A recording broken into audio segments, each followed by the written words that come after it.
Now, this is my third time doing this video. I keep getting sidetracked and banging on about all sorts of stuff. It gets too long and too boring. What I'm going to do is, I put a video up the other day on just how to make your car faster on the track. And I'm getting a few questions. So what I'm going to do is I'm going to just do short little videos on just a couple little things you can do. And today we're talking about tracking. I got a question. I can't pronounce his name, so I'm sorry about that. Terrible with names. And I've got a cold, so I'm dying. So, I might not live through this video. So, just want to tell you that. The man flu, it's the worst thing. So I got a question about tracking on a track, and just what does it do? Would it make me go around the track quicker, or would it just save my tyres? So I'm just going to do a quick concentrate just on pure tracking, then I'll do one on suspension, I'll do one on brakes, I'll do one on all sorts. But before I start, the setting up cars is just a minefield, and there is specialist people out there that set up cars, and it really is a specialist thing to get the optimum out of a car. I'm talking about all the top racers. Car setup is crazy. But there is a few things we can kind of do ourselves, and just to make our track days more exciting and get faster. So what I'm going to talk today about is camber. Now, camber and toe in and toe out. The downside to doing any of these things, you will wear your tyres quicker, but you will get better performance from the track. Now, what I mean by toe in and toe out, if you imagine this wheel's on your car, this is toe in and toe out. So you can obviously see, rather than your wheels pointing dead straight, they can toe in or toe out. Now, the downside to this is you will wear your tyres quite quickly. Towing your tyres out that way, believe it or not, will actually make you slow down quicker into a corner, but you're going to suffer on the straight because the car doesn't particularly feel very nice. If you've got a really twisty track, you won't really notice, and it'd be better on your brakes. Towing the wheel in can actually make you go faster on a track as regards a straight line, because what happens is, if your wheels are towed in on the track, the faster you go, what actually happens is, now the angles I'm showing you here are exaggerated, I'm just giving you an idea.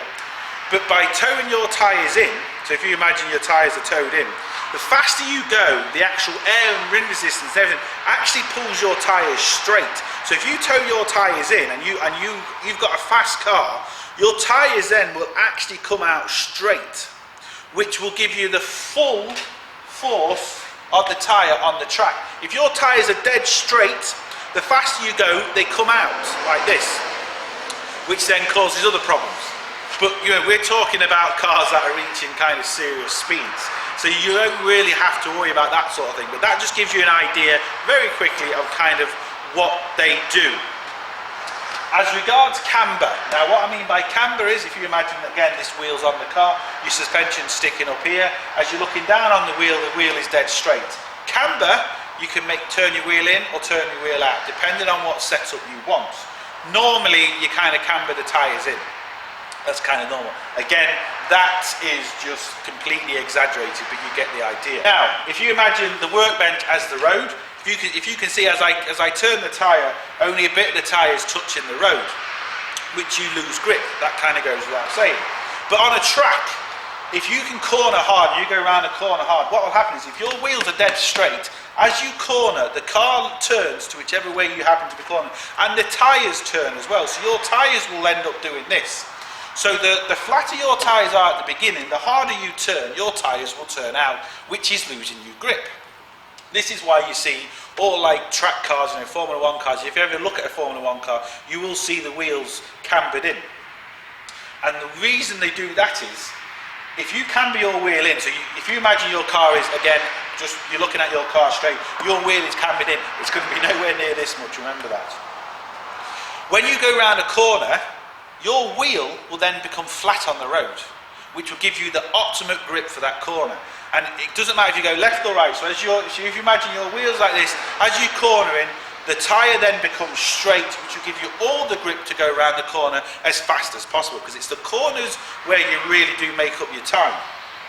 So that's the advantage of camber. The disadvantage is, obviously, yes, you are going to destroy your tyres, depending on how much camber you've actually got. The other downside to camber is you need adjustable camber on your car, and most cars don't come with adjustable camber. You have to buy kits, and this is where it gets very expensive. Because to start adjusting the camber at your top of your suspension or the bottom of your suspension, you need to start buying motorsport parts or aftermarket parts, whatever the case may be. And the good ones are the ones you want. Believe me, the cheap ones are a waste of time.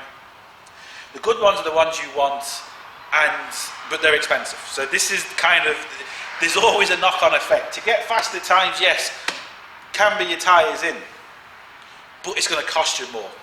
It's going to cost you more in tyres, and it's going to cost you more in parts. But if you buy the parts, you only kind of have to buy them once unless you crash and break them. So that is really just going to be a quick video. Hopefully it gets you an idea. Like I said, all cars have their own, you know, optimal camber angle. It depends on the weight of the car, it depends on the length. You know, there's so many variables out there, it's crazy. You can kind of mess around with yourself. You can buy quite cheaply online adjustable camber where you can actually see what your camber is, and you can actually mess on the day of the track. You can mess to see how much camber you actually want, and it's just really trial and error. You have to go out, you have to do a couple of laps, you have to adjust it, go out, is it worse, is it better, and it really is trial and error, unless you've got the money to go to someone and let everyone do that yourself. But if you don't, if you pay someone to do it, then it's no fun. If you're doing it yourself, you can learn, and you can say, well, yeah, my car, actually it's best to do this, or the way I drive, I prefer it like this. So there's loads of different things you can actually do. So I hope this kind of helps and understands a bit about camber. I'm going to be doing more of these little videos on brakes, on suspensions, and all sorts. And it also does depend on what style of racing you are doing. This tyre is designed for a track, and obviously a dry day because it's a slick tyre.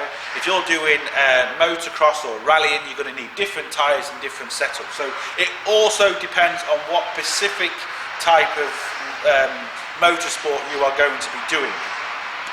One of the cheapest things to get into at the minute as regards motorsport is drifting. That's kind of the most, and the top level would be the rallying, which is just ridiculously expensive. So look, hope this helps anyway. Hope this kind of understands a little bit about tracking.